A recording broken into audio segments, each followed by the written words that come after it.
and you can go ahead and get started. Oh, sure. I would be happy to. Okay. Well, hello, everyone. Thank you so much for having us today. Our presentation is titled Reclaiming the Moment, Reflecting on Past Challenges, and Renewing Our Commitment to Learner-Centered Instructional Design for the Post-Pandemic Classroom.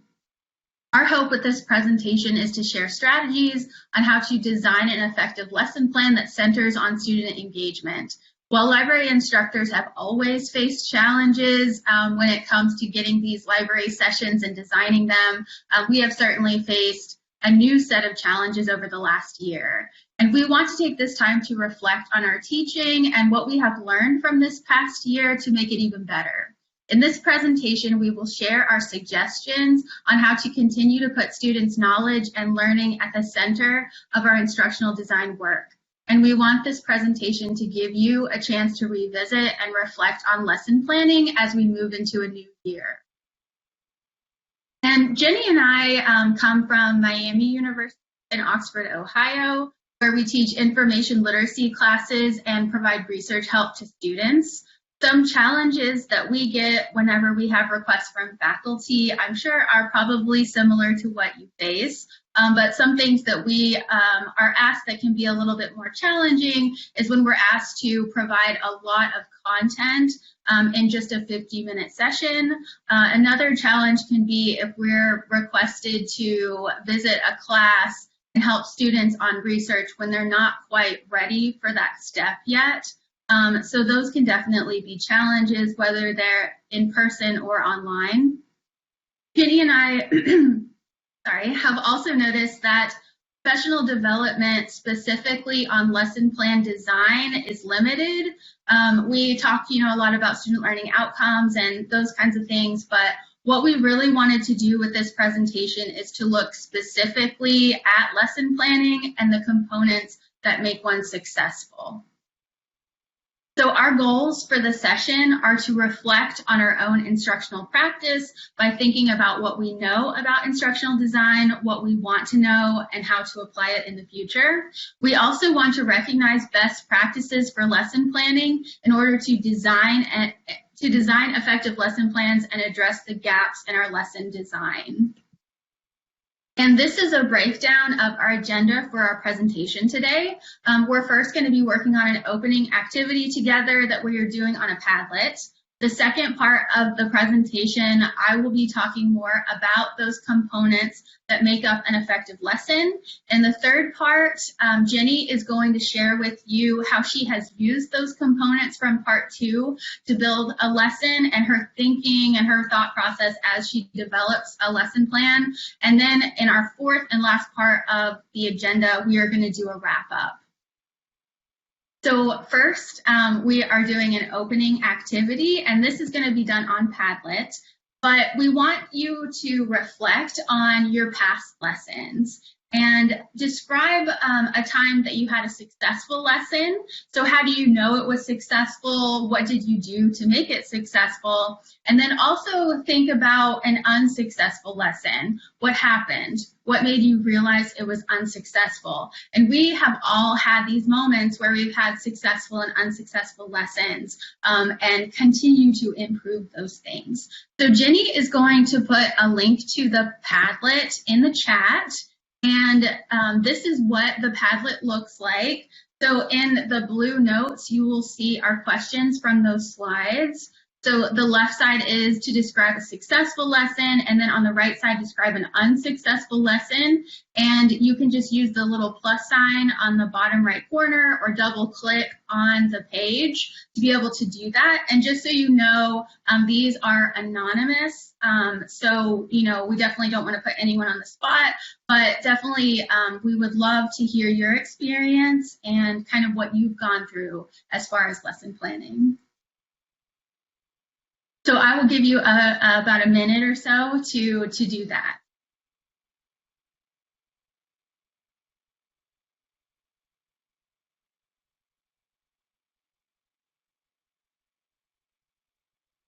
Oh, great. So someone put that they felt confident with the material. That helps so much. had active learning segments and got questions from students. Getting questions from students is always such a great piece of feedback to really know that we are engaging them. So that's awesome.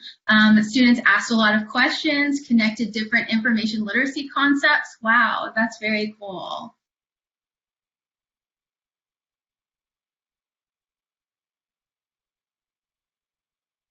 Oh, awesome. So someone writes that several students reached out to her or him or they afterward for further questions. Students asked lots of questions and connected different information literacy concepts. Yep. And that's interesting that you point out they were excited to research and never thought the library could help so much. That's awesome. That's always good when students want to know more after the class.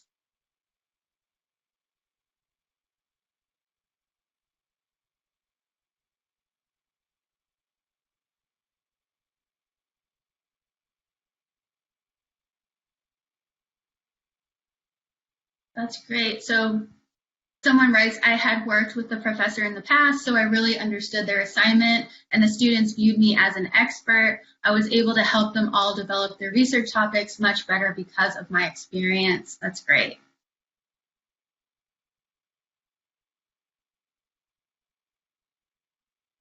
Oh, I love that. I love that you were able to see the student presentations at the end of the semester. That's so cool. And then we got a couple of unsuccessful examples. The cold, dead stares of the bored and uninterested. That's always not fun to see. So many blank boxes with no engagement, questions, concerns, or affirmation of research skills. Yeah. Yeah, I think that we can definitely get a mix of both. And I think that it's really interesting that you all bring up that it's really, you really know when something's successful or unsuccessful based on the responses that you get from students. And, you know, that's so important to help us to reflect on how well we're doing and how well we're engaging and making, you know, the material meaningful for students. Really get that gauge from our students' responses. So thank you so much for including those. And we'll come back to the presentation slides. So in this part, we have a couple of questions that we want you to be thinking about through the session. So the first question is, what have you learned about lesson design over the last year, and how does it relate to what we covered today? And the second question is, how might you transfer it to an in-person class? So we don't want you to answer these just yet, but we do want you to be thinking about them throughout our presentation, because these are the questions that we're going to ask you again as part of our wrap-up in the last section of our presentation. So, you know, I think we've all had challenges over this past year and a half of, you know, having to suddenly make changes to a new format. And, you know, we really had to kind of have a trial by fire to see what works in an online environment and how these different ways, how we're really going to engage students.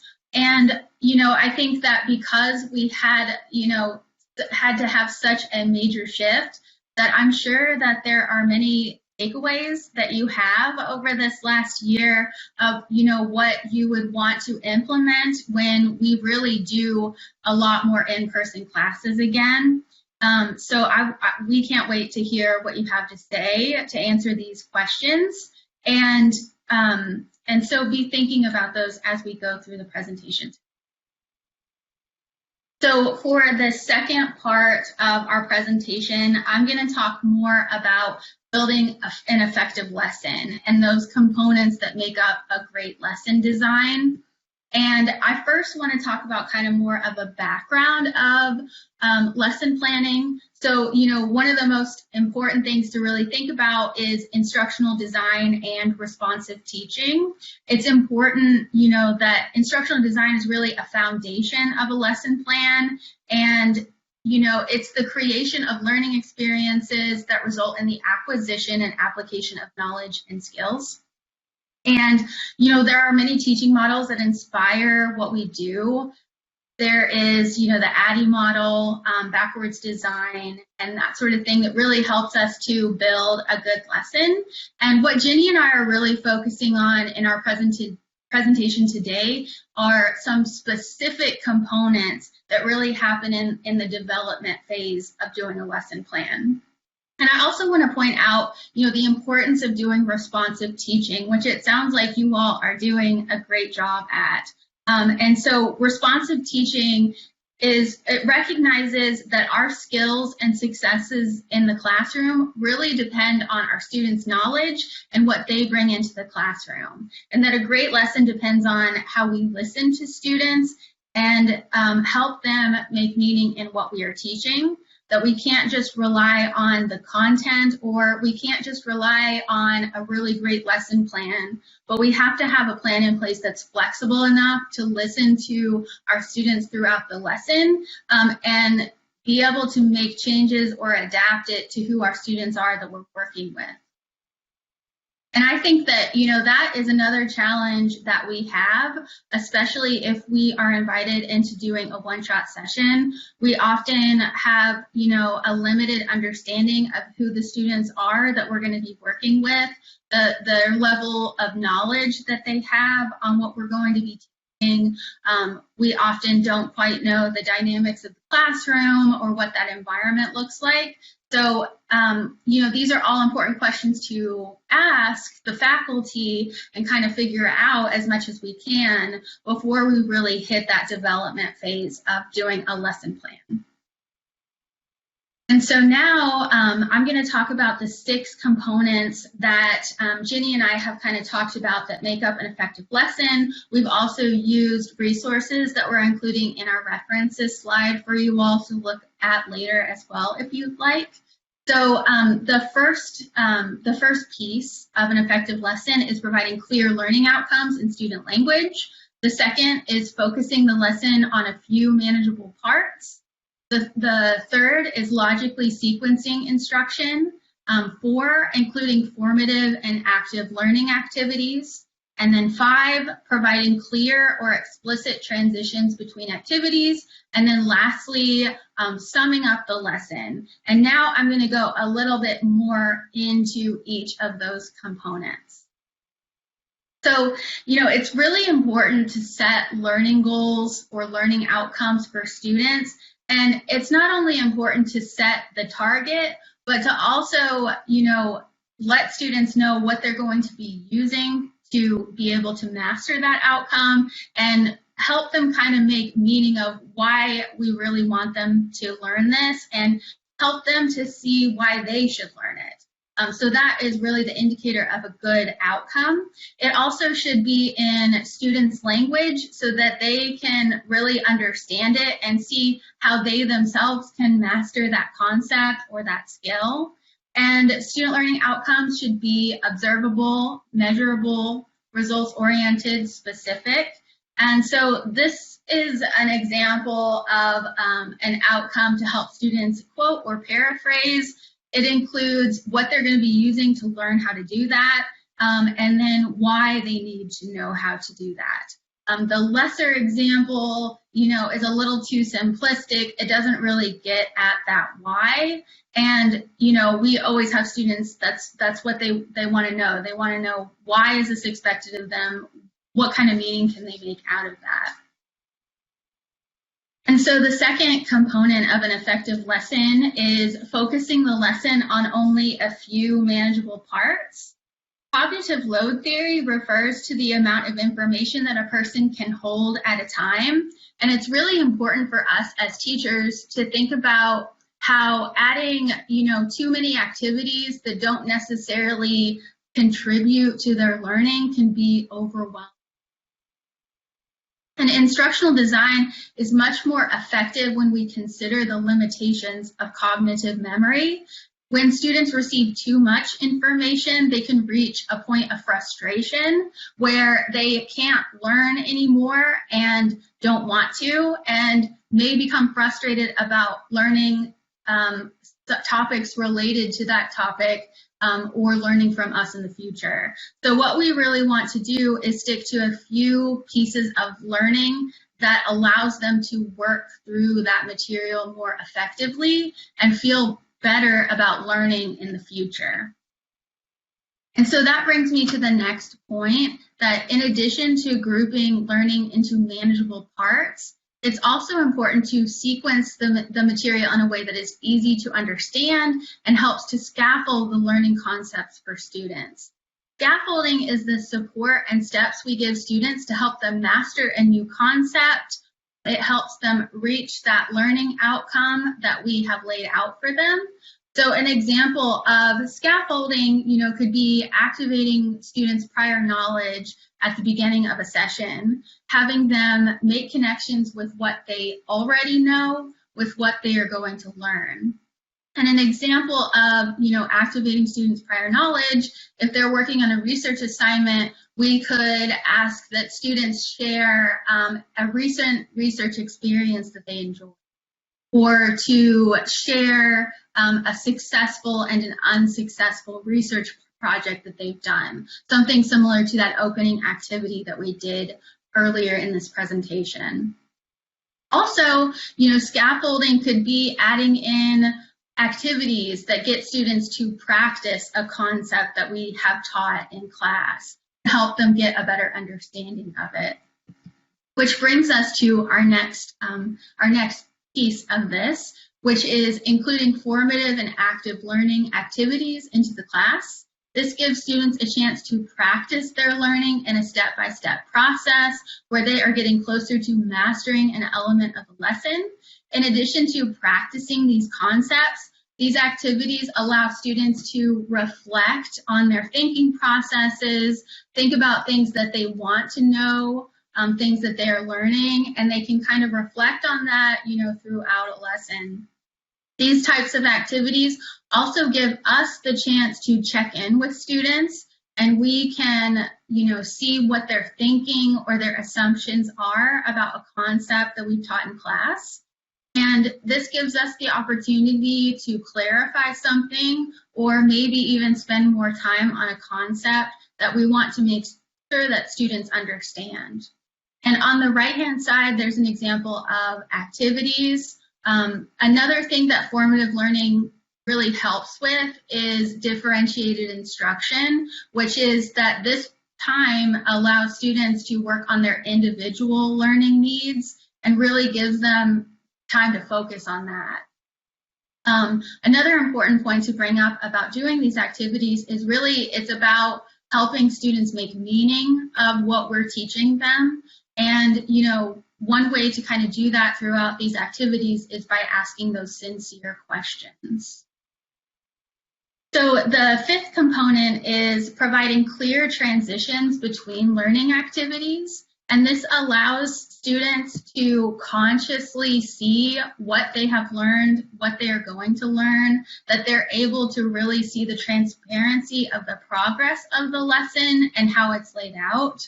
Some examples of transitioning for students can be something like providing a checklist of the agenda that is referred to throughout the lesson, or if students are working on an activity during the lesson that's only going to take part of that class, even having a timer displayed so that students can see how much time they have left to be doing that activity.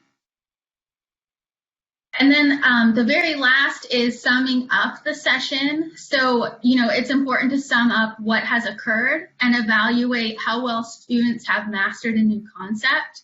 An example of, helping students kind of show that they have learned, of course, is an exit slip, where they can have a one-word description of what occurred in class or a one-sentence description. It could be doing a KWL chart, and at the very end, summing up the lesson, they could do what they learned column of that chart. Another example could be a lesson wrapper, which is where we introduce an exercise to students at the beginning of the lesson that we tell them they're going to be doing at the end of that that lesson. So a clear example of a lesson wrapper is what Jenny and I are asking you to do in our presentation, which is to, reflect on what you have learned from the last year as part of lesson design or lesson planning and how you want to implement that in an in-person class. That is an example of a lesson wrapper because we're going to come back to that at the end of our presentation. So in addition to, asking students to reflect on the lesson, it's also important that we reflect on the lesson and, really think about, was the lesson plan that we created successful? So some, specific questions maybe to think about could be, was the content manageable for students? How well did they respond to the activities?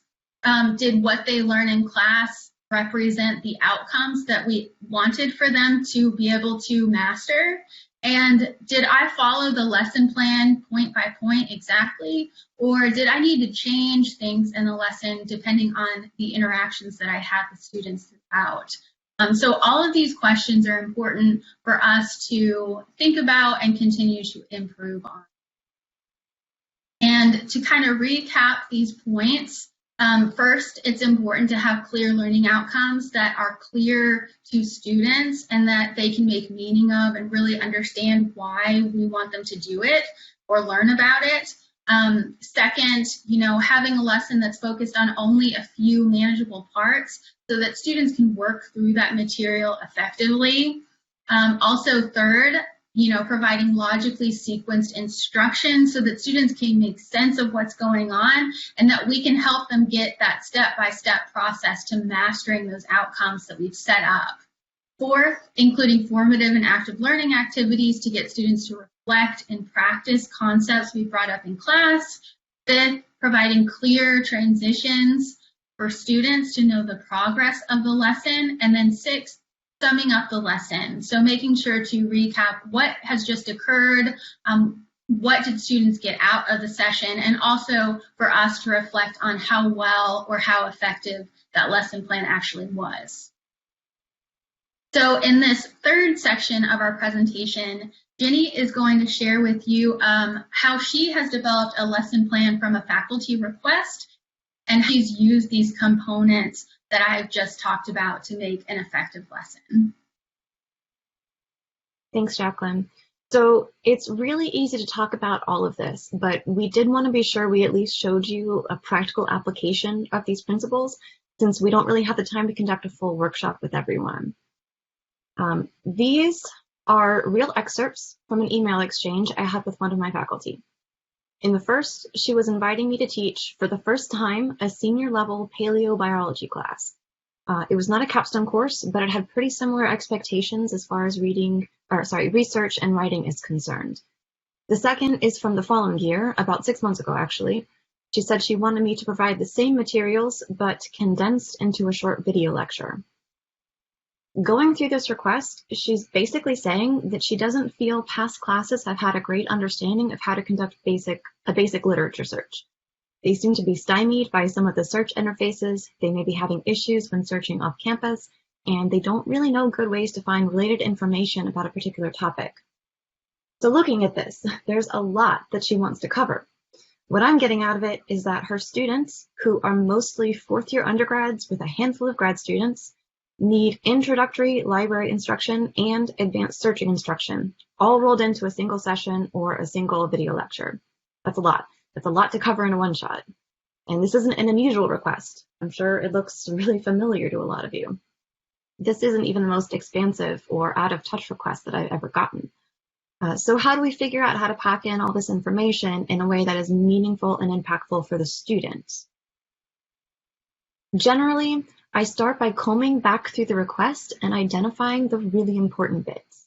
So for this one, using the website, using search interfaces, accessing papers from off-campus, selecting keywords, citation chaining. These are the big things. These are the things that she has specifically called out as things she wants me to cover. So now I have to use this information to try to figure out my overarching learning outcomes.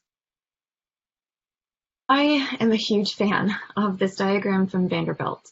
It really helps me hone in and focus on the truly important things. I like to take the main bits from the faculty requests and try to figure out where they fall in this diagram.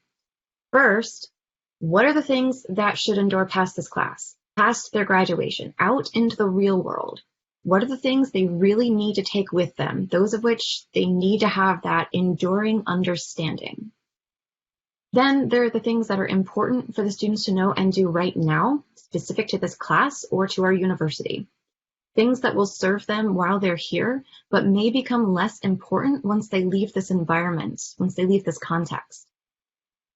And finally, there are the things that are at the very least worth being familiar with. Things it would be nice to cover if there's time, but things I could just as easily send a follow-up email about or post to their course page. Stuff that, if I don't cover it, won't seriously affect their lives or their performance in this class or on this assignment. So this is how I categorize things for this class. Using the library website, using search interfaces, those things are really important for the students to know how to do for this class, but after they leave here, unless they continue on to grad school at Miami, they're probably not going to be super useful.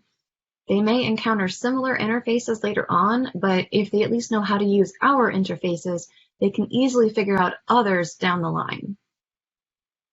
Knowing how to access papers and other resources from off-campus. I mean, yeah, that's important, but it's a very simple email I can fire off or an announcement I can post for them. It's important, don't get me wrong, but it won't severely impact their performance in this class if they don't know every detail about our proxy or subscription information. The really truly important bits are the last two, selecting keywords and citation chaining. Searching for information, as we all know, is a lifelong skill. Even if they don't continue in academia past their current program, they'll still likely be putting together reports, synthesizing information about a topic. Knowing how to break down a question into searchable keywords and using an important resource to find other resources will continue to be useful skills for them well down the line. So from here, I have identified the focus of the lesson. Now I need to create some learning outcomes that reflect these enduring understandings. I'm not going to go into a lot of detail on these. Writing good learning outcomes is a complex enough task to warrant its own presentation or workshop. Really, the big takeaway here is that they should ideally be based on those enduring understandings that you have identified from the faculty requests. So here are the ones I came up with for this class. They're not amazing. I definitely need more practice writing these, but they get to the heart of those enduring understandings and they follow best practices. They're observable, they're measurable, they're results-oriented, and they're specific, or at least specific enough for our purposes. Now it's a matter of thinking about how these pieces fit together and how I want to organize the lesson. You know, it doesn't make a lot of sense to talk about using search interfaces before we talk about keywords, or talk about citation chaining within, say, Web of Science before we talk about using the library website to find Web of Science. I move the bits around, thinking about what I might talk about or have the students do in relation to these pieces and try to find the order that makes the most logical sense. And this is what I came up with for this class.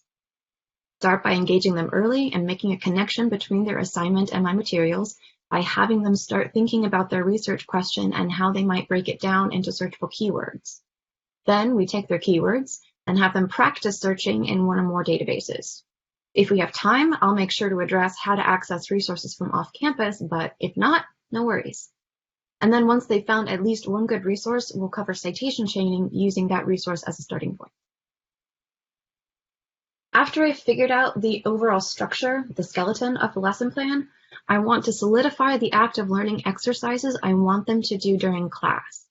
These don't have to be super creative. I mean, I'm certainly not, but you do want to make sure at least one requires some critical thinking. And you want to try to get the students involved as early in the session as possible. I found that asking students to engage with the material early helps them get in the right mindset and leads to better engagement and involvement throughout the entire session.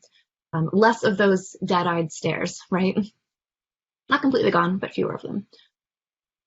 This is about the point where I want to revisit my learning outcomes. I want to make sure that my materials are going to accomplish what I set out to do. Are these activities actually going to help the students meet these outcomes? Sometimes, I'm sure you all can relate, I get really excited about an activity I read about in the literature or learned about at a conference, and I inadvertently try to plan my lesson around that. But then when I go back to my learning outcomes, I realize that activity is not going to help my students learn what they need to, and I have to scrap it. And that's okay. It's not ideal, But we do need to keep in mind as much as possible the proper order for all of this so we can make sure, like I said, that we're accomplishing what we intended to do. I also need to think about here how much time all these activities are going to take, and I want to explicitly include this in my lesson plan. This helps keep me on track and helps me better monitor my very limited class time. I highly recommend being extremely generous with your time estimates, especially if you're like me and have a tendency to go off on relevant but ultimately unnecessary tangents. And when you're teaching, don't be afraid to deviate. Be responsive to the needs of your students. If they're having a hard time grasping a particular concept, don't feel like you have to move on just because your lesson plan tells you you're running out of time. And this can be difficult. We already have limited classroom time with our students, and it's really, really easy to get in that mindset of, if I don't cover it today, they won't learn it, I have to keep going. And in some respects, that's true, but that's also why you need to start out this entire process by identifying how truly important each piece is, so that you know what can be skipped if absolutely necessary, if you run out of time. Once you've solidified everything, you really should run through your session. Shut the door to your office, put your phone on Do Not Disturb, run through your session in its entirety. This will help you get a better idea of how long the sections will take in reality, and it'll help you find any awkward spots. It will help you think how to transition between each section. And like Jacqueline said, these explicit transitions are really important, but they don't necessarily have to be complex.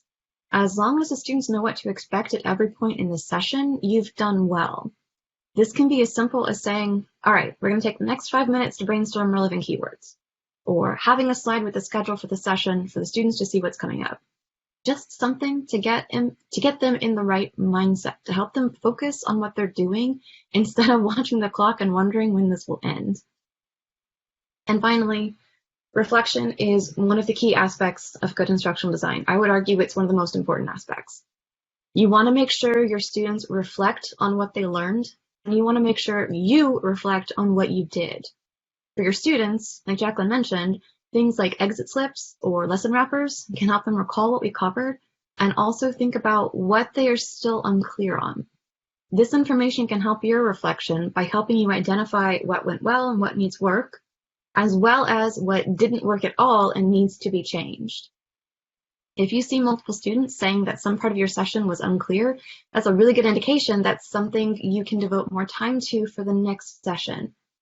This personal reflection should be done as soon after the session as possible while it's still fresh in your mind. Also keep in mind, these principles can just as easily and ideally should be applied to all types of instruction. This class I just talked about was initially face-to-face, but I was asked to convert it to asynchronous instruction this past spring, and I was largely able to keep the overall structure and materials the same, just delivered in a different format. Some video material, some readings, a short quiz. The level of complexity for online content can heavily depend on your relationship with the faculty member in question, but the overall process for good lesson planning knows no format. So quickly recap once again. Start with your learning outcomes, figure out the parts of the lesson and how they can logically fit together. Create some activities, figure out how you'll transition between everything. And finally, think about how you're going to sum up the lesson for your students and for yourself. Right, so thank you so much, Jenny. So now we're at that last piece of our presentation where we're going to do the wrap up. And we're going back to those questions that we brought up in the beginning of our presentation. What have you learned about lesson design over the last year, and how does it relate to what we covered today? Also, how might you transfer what you've learned over the past year to an in-person class? We would love to hear your responses, and please feel free to write those in the chat. And then Jenny will take a look at that chat and look at your responses. We're excited to kind of see what you have learned over this last year and kind of what you want to implement going forward.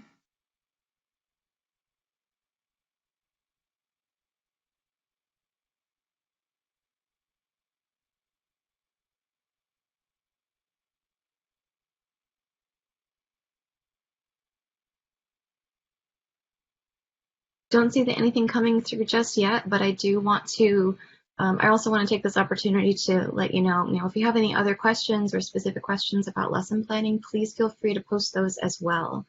And we are happy to answer those questions as they come in.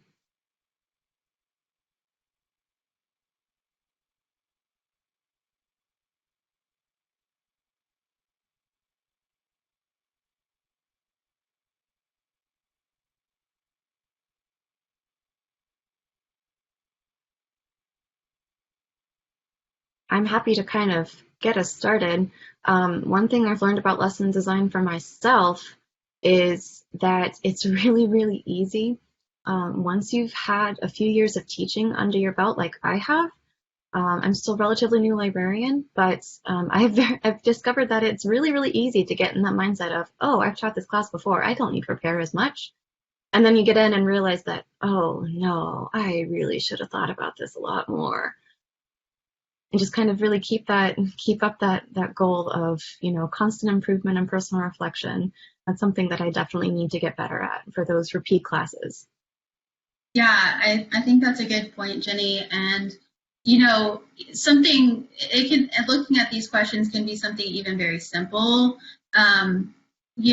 We have been teaching through Zoom, and so we have had the opportunity to have the polling questions and the emoticons to get responses, like quick check-in responses from students. And that's something that I know has always been available for in-person classes, but it's not something that I've always put a lot of thought in doing. So I definitely want to have those quick check-ins with students, and get that quick feedback from them kind of throughout the lesson to kind of quickly gauge, okay, where are they? Are they understanding this concept that I'm teaching them? And there are so many ways to do those check-ins, just a basic thumbs up, thumbs down. They could have some kind of card. There's so many different ways to do that. So that's definitely something that I want to do when I get back to in-person. Yeah. We have a comment in the chat. Part of my lesson design now has a backup technology plan. Yes, for sure. Something I actually taught a class on data management like this past Wednesday, 2 days ago. And I should have had a backup technology plan because when I got in there, I could not get my computer to connect to the room system. It had been almost a year since I've been teaching in there, and I was kind of panicking just a little bit, trying to figure out, oh no, what am I going to do? And so, yeah, that is absolutely something that we definitely need to think about, particularly when we're now, if we're going to be continuing to teach over Zoom or over BlueJeans or other online platforms, having some kind of backup technology plan. I have become a big proponent of, Miami is a Google school, so we have access to Google Sites. I tend to just make a Google site where I have all of my lessons and the outline for everything. So in case something fails on my end, the students still have access to it. And it's worked out pretty well. It's extra work, obviously, but it definitely has that backup aspect, and kind of it has saved me on more than one occasion. Yeah, that's a great idea.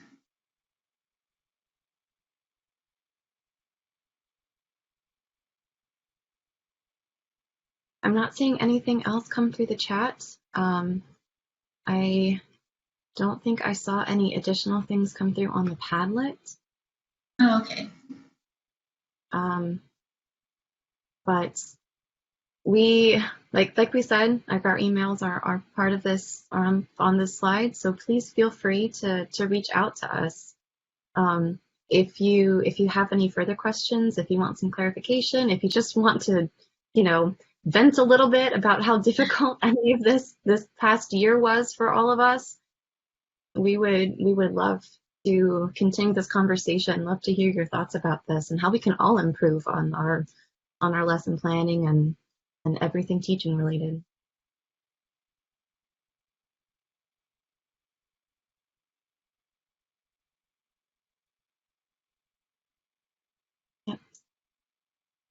Yep. Okay. Well, I guess that's pretty much it for us. Thank you so much. Thank you so much for inviting me to speak. This is great. Yes, thank you. Thank you so much for having us.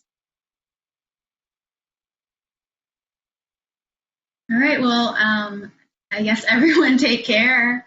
Have a great weekend. Enjoy the rest of the sessions. Thanks, everyone. Thank you.